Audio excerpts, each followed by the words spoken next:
Coming up, I'm taking you to the MGM Grand Hotel and Casino to see who many consider to be the greatest magician alive today. I'm Mike the Vegas Guy. Thank you for joining me once again as I attempt to rate and review every show playing in Las Vegas, and this is my review of the magic of David Copperfield. Yes, the man, the myth, the legend. He is an icon, a living piece of magic history himself, and he's still performing at the MGM Grand 15 performances a week. Aside from some random dark days, usually 4 or 5 days at a time that you can look up on the MGM Grand website, this show performs 7 days a week. Every night of the week, at least 2 performances at 7 o'clock and 9:30, and on Saturdays they do an additional 4 p.m. matinee. Odds are good that if you are watching this video right now, if you are in Las Vegas, you can go see David Copperfield tonight. In fact, if you manage to plan your trip on a time when David Copperfield is not performing, I wouldn't recommend gambling. You have bad luck. This is the part of my review where I usually give you a breakdown of the show, history of the performer. I feel like this is someone who doesn't need much of an introduction. He has been performing in Vegas for decades. I was actually trying to do some research before my video here, and it's really hard to look up old Vegas show history. He has been regularly performing in Las Vegas for at least 40 years, probably as early as the late 70s. It is hard to pinpoint a date. It was even hard for me to pinpoint a date when he full-time became a resident performer here at the MGM Grand. Up until about 10 years ago, David Copperfield always toured the world with his magic act. He was a real true kind of vaudevillian road act. He would hit every city, every theater, and every market at some point across the country and across the world. And he would routinely stop in Las Vegas. For a long time, he had a deal with Caesar's Palace, and that was over at the Circus Maximus. That was his showroom. Somewhere around the year 2000, Caesars closed the Circus Maximus showroom, and he moved over to MGM Grand, but he was not a permanent act at MGM Grand. The theater that he is currently in, which is now known as the David Copperfield Theater, used to be called the Hollywood Theater. Somewhere in the mid to late 2000s, as opposed to the 2010s, David Copperfield started performing more often at the MGM Grand and started touring less. It's really hard if you go Google him, look on Wikipedia as to when he stopped touring. Wikipedia will tell you that he's still touring and he's been doing the same show for the last 25 years. Not quite. David Copperfield no longer tours. He lives in Las Vegas and he does his show full-time at the MGM Grand. He has been doing that for at least the last decade. So give or take somewhere in the 15 to 20 years ago range, he started performing more full-time at MGM Grand. Now he has a full-time deal there. He rents out that space. That is the David Copperfield Theater. If you just walk by in the lobby, you will see it is decorated with all of his awards and achievements, photos of him, advertisements for the show currently playing there, of course, as well. I try not to give spoilers on this channel. You're going to see that I don't have many images to show you of the show. They are very, very strict about photography and videography during his show. Most magic shows don't allow photography of any kind. Copperfield is probably the strictest of all magic shows. So forgive me that this video is going to be mostly me talking to you without much to look at. Although I'd like to think I'm not nothing to look at. But regardless, I don't like to give spoilers. The advertisements you will see in the casino give away some spoilers of this show. This is not your typical magic show. He has always had a more theatrical flair to his magic. You can go online and look up a lot of his old TV specials. He has said for years that his biggest influences were film, classic film, and he has always had a very cinematic approach to his magic. This show, more than ever, leans into a complete world of fantasy than ever before. Years ago, if you paid attention to David Copperfield, if he ever gave interviews on late-night talk shows, he was very serious about not giving away the secrets to his tricks. He still is. Many magicians like to play it very straight and very serious and not really admit that what they are doing is trickery. David Copperfield has really evolved now to a place where he asks you to suspend your disbelief and just go along with the fictional storyline that he's presenting to you. I think it's very refreshing. If you ever were familiar with him, with his TV specials, if you ever saw him years ago before this current iteration of his show, he had a very different on-stage persona. He was always kind of playing this single bachelor playboy. He always had these dancers on stage. He would do these kind of romantic boy meets girl scenarios, if you will. There would be choreography, which also was always just a new take on the old magic show trope of a magician and his female assistant, and then, you know, involving the assistant in the illusions. There is none of that anymore. Copperfield has adapted very well to his age. He is in his late 60s now. He has children. He has settled down. He's no longer doing that playboy persona, which is really great. His show is more family-friendly than it's ever been, more cinematic, more theatrical. He has really, in many ways, you could say he has transcended all of the tropes of what you expect from a magic show. What you are left with is a very entertaining, very unique take on a magic show. David Copperfield delivers the kind of show you truly cannot see anywhere else. Now I'll circle back and give you a little more detail, a little more criticism a little later, but let's talk about the tickets and the seating. This is a good old-fashioned Vegas showroom. You will see on this map, you're going to see what look like little four-top cocktail tables and what look like booths. In reality, it isn't quite how that diagram makes it look like. They are like square tables. There is not a lot of space. You should be aware if you sit at any of the actual tables with chairs at them. You're going to be a little cramped if you are a larger person. If the show is very full, if you are not a party of four who can buy up the whole table and be comfortable with each other, if you're seated at a table with some strangers, it might be a bit of a tight fit for you for the evening. Booths, however, are really interesting. They are more like benches with just tables at them. It's not a curved booth that you have to kind of squeeze and wiggle into. So I recommend, if you can afford it, and you'll see in these sections that the prices don't really differentiate between booths and tables, which is unlike other showrooms. The booths are definitely more comfortable here. You have all the leg room in the world. You are actually elevated up, so it does provide you a better view when you are at one of the booths. You are a little step up above the little table in front of you. That having been said, the tables are at a ledge, so there will be no heads in front of you at all. So if you are a family with young kids, maybe, if you can buy up a whole table, the table might be a better view for you. This is one of those showrooms that is deceptively large. It feels intimate, it feels small, but it does seat a lot of people. You will notice that lowest price category all the way in the rear of the theater. As you get back into that rear section, you will feel a little far away from the action. It's deceptive because when you walk in the room, you'll think, wow, this is a small room, there are really no bad seats. And if we're being honest, there really are no bad seats compared to many other showrooms where I've talked about the angles being terrible. This is a great intimate space to see a show of this size. However, you will find that the further away you get from the stage, there is a reason that the tickets are discounted going back. Now, if we're looking at the seating chart here, you'll see the rear seats that is known as Category E. They start at the lowest price, and this is including all taxes and fees. At least as of the publication of this video, the lowest price is $89.04. The next category up, Category D, those are $122.04. Category C, $134.04. And then right down front, it's called the Golden Circle.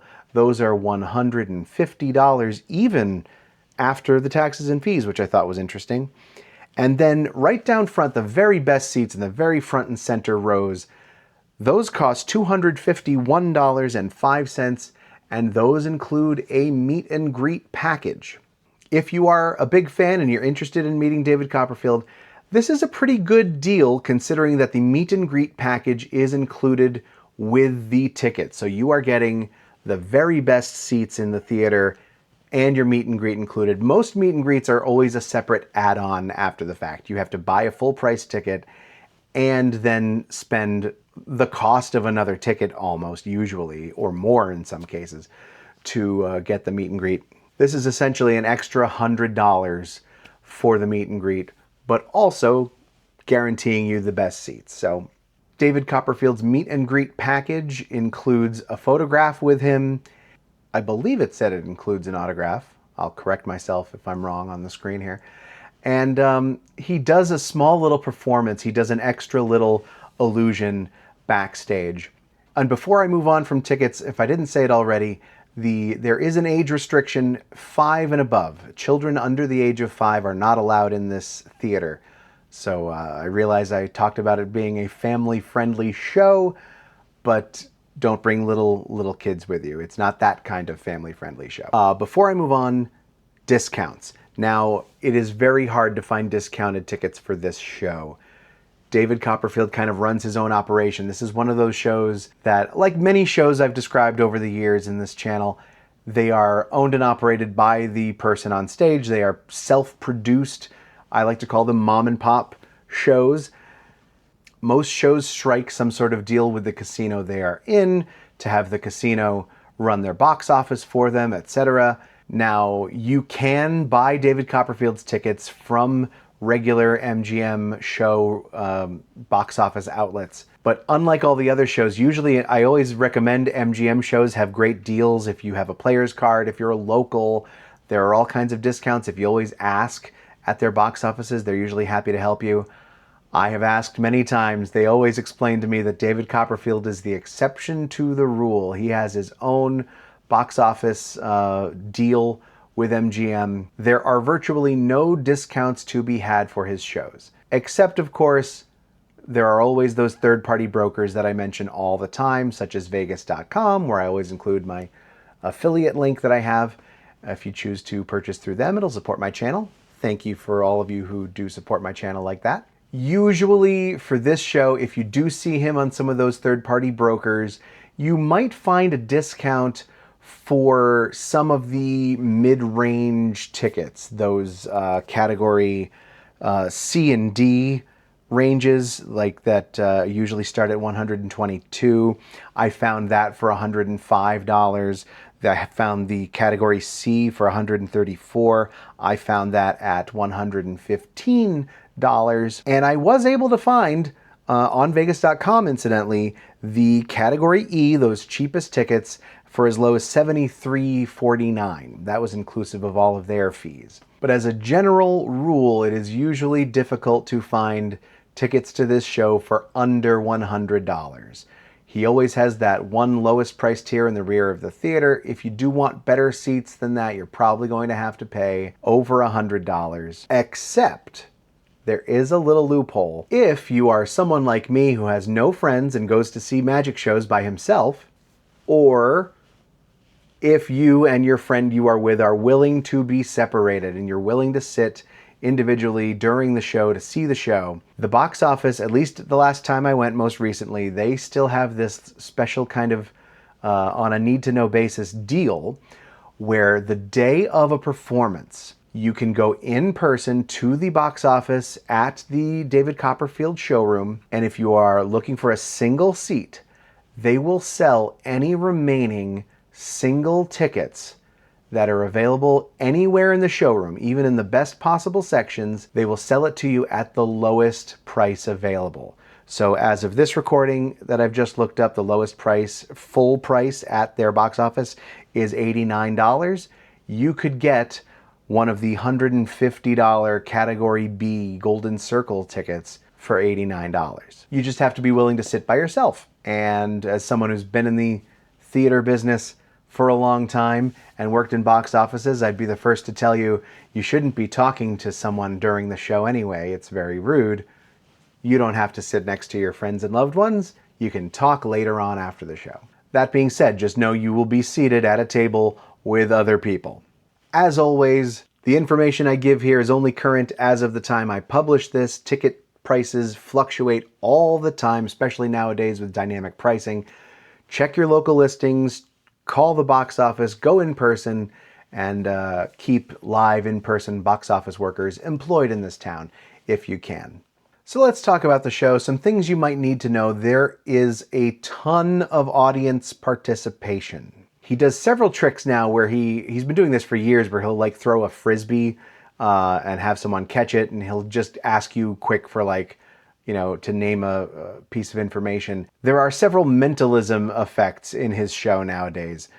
So he does a few tricks where he's just trying to get a name or a number, tells you to pick a number or a color or something that he's going to write on a board, and then it'll come into play later.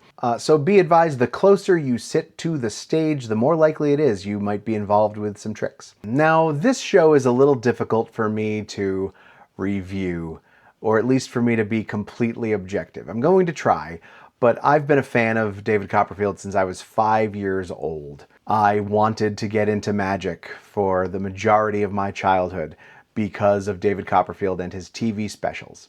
And eventually I begged my parents to take me to see him live when he came to my town. I've seen his show many, many times over the years, over the course of his career. To be honest, there have been times when I really loved his show and times where I wasn't as impressed with him and what he was offering on stage. I have to say, from a retrospective point of view, this is one of the best incarnations of his show in a long time. It's the culmination of many things that he's been working toward.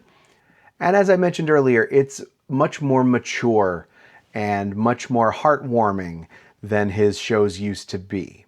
His show is one of a kind, and he certainly has earned a living legend status. And you know me when I talk about living legends and people performing in this town. If you have the opportunity and you have never ever gone to see him live, I have to recommend this to you as a Vegas experience. It is a spectacular show. It's a one-of-a-kind show. The prices are average. The fact that you can usually always get in for at least under $100 if you're willing to sit in the rear of the theater.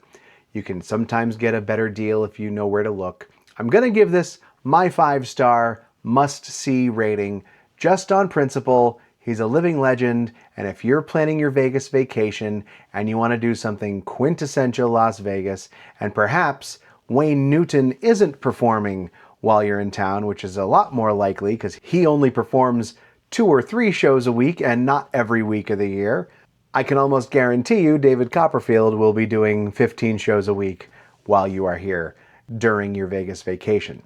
So on one hand, that's my review. If you've never been to Vegas before and you want to really see some legendary entertainment, then yes, 5 stars, I have to recommend it to you. But I want to talk for a moment to the David Copperfield fans, the lifelong fans like me out there who have seen his show many times over the years. I actually have to look at this with a little more of a critical lens. So if you are someone who has been to see David Copperfield many times, you've seen him back in the pinnacle of his career in the 90s, it does feel like 15 shows a week is starting to take its toll on him. More importantly, it has taken a toll on the show itself. Now again, if you've never seen his show before, ever, I don't think what I'm about to talk about is apparent to someone who wouldn't know the difference. But I know in just recent years, prior to the pandemic, this show was a solid 90 minutes, and much like he did for most of his career, the show was rapid fire, quick paced, trick after trick after trick, cramming in as much content as he could at a fast pace to just really pull out all the stops and give you as much show as you possibly could handle. On my most recent visit, the show was just under 80 minutes. They've cut over 10 minutes of what used to be a solid 90-minute show. and nothing has been added, nothing has changed. He has made cuts, he's made this show quicker, and really just taken out, I would estimate it was about 3 or 4 entire illusions were pulled from the show. To cut out a solid 10 minutes from his show means several very impressive illusions have been cut. And I have heard reports from other people who feel like when they've seen him that the show felt rushed. I know just from history that his show was always just very fast-paced, that's his style, but I can't help but wonder what the trade-off would be if he did one performance a night. Like, you know, every other magician on the planet only does 1 show a night. I'm sure there's some others who do 2 shows, but not 7 nights a week like this. His performance schedule is insane. And I just, as a fan, David Copperfield, if you're watching this, you're not watching this, but if perhaps you're listening, why 15 shows a week? Give us more show and make it longer and give yourself a break and go to a normal schedule. Penn and Teller only do like 4 nights a week. What gives? Clearly, having not changed the schedule, the show is still selling very well 15 times a week. And that's a real testament to the kind of show he is putting on right now. Because there are many shows that cannot sell out, 5 or 6 performances a week. So, that's just a criticism of a fan who wishes we could have, more tricks, more illusions, more of the old style of a David Copperfield show. But certainly, I don't blame someone of his age doing 15 shows a week for trimming the show down and getting it to a tight 75 to 80 minutes. Everyone else in Vegas is doing 75 minutes, so why not David Copperfield? So I have to recommend this if you've never been. If you want to see a quintessential Vegas show, this is one of them. It is up there on the list of all-time great Vegas shows. But if you are looking for a more traditional magic show, if you are longing for the good old-fashioned days of older magic shows, of sawing women in half and things like that, there are other shows in town for you to go see. There are other magic shows that you might be interested in if you've already crossed David Copperfield off your list. Tell me in the comments what you think about David Copperfield's show. Have you been recently? I know I hear reviews that are all over the board. People have very differing expectations when they come to a magic show. So feel free to start discussions. Let's talk about it. Until next time, thank you for hitting that like button. Thank you for subscribing to this channel. Thank you for continuing to watch my Vegas hotel buffet and show reviews. Thanks for watching. I'm Mike the Vegas Guy.